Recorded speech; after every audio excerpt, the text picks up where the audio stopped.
Kat ba kipat ba jong kejala Megalia hakini kesengi bamenta kidang kemit lenti ya kejingwan kejingkala hakasensyar kadar ringkat kejing kemit lenti ru bagi seng san Pyrthei riulum kinya telino ban yo ban bat yo lakam jong kejing sensyar Hendrai kapor kaya lam syakawai pat kalenti kejing mi thamai keseng san Pyrthei hatu hadu kat no kanyarap ya kejala ni kan pen kulmar jing mut pen ban ya kipat ba kejala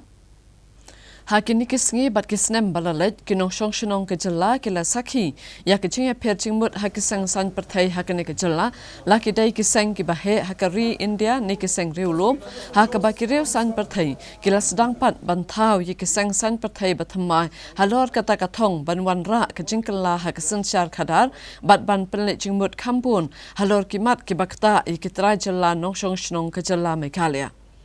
Mentakas nam arajar arpawai setang kumbasis nam siteng bagi pat ba kejala kenjit thamai kinong mi khmat sakayang dorbar thawan kejala lami Pyrthei sakawai ka Seng san Pyrthei ya kabala Seng da uwei na kiriu pau khmat kejala ubala long teng unoyalam Seng bahalang barim badu MLA kanong krem constituency uba Ardent Miller basayomot rengkat kiwede kiriu Shampang Yakini keseng san Pyrthei latip kumka Voice of People's Party VPP.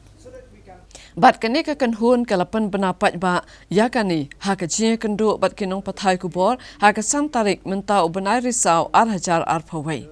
Kinong kit kam basipor jong kani keseng ki kentup ya uba Ardent Miller basayomot kum Presiden Dr. Kara H. Shen kum Vice President Dr. Ricky A.J. Sinkon General Secretary Rocky Marak Organizing Secretary uba kemiru ya karilum garo bat kiwai kinong kit kam. Haba pensya se kinong shong shenong ke jala leng ba kinong pathai kubor halor kanong rim bala Thaw thama ya kani keseng san Pyrthei kinong alam jong ka VPP kilaya thu bala Seng ya ka halor kanong rim banya khun ya ke election MLA hakasnem arajar arpaulai ban wanra ka jingkala hakasin syar khadar namar kumba kalong menta ke jala Meghalaya kalahir habaro kilyang namar ke jing sinjor karukom sinsyar ka sarkar bamenta bat kumjuru kibala letno In view of the present state of affairs in the state, the absence of a strong political will, and the failure of the existing political parties to live up to the expectations of the people, we have decided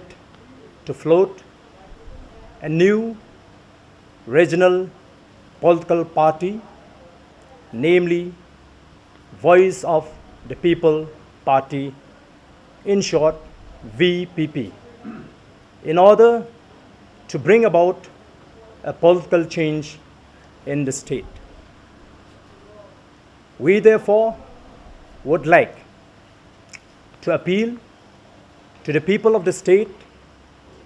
to be part in this effort to bring about a change in politics in the state of Meghalaya, and also to give us a chance to govern the state. We can assure the people of Meghalaya that a vote for us is, number one, a vote for a real and complete change. Number two, a vote for a clean and good governance. Number three, a vote for a strong and decisive leadership.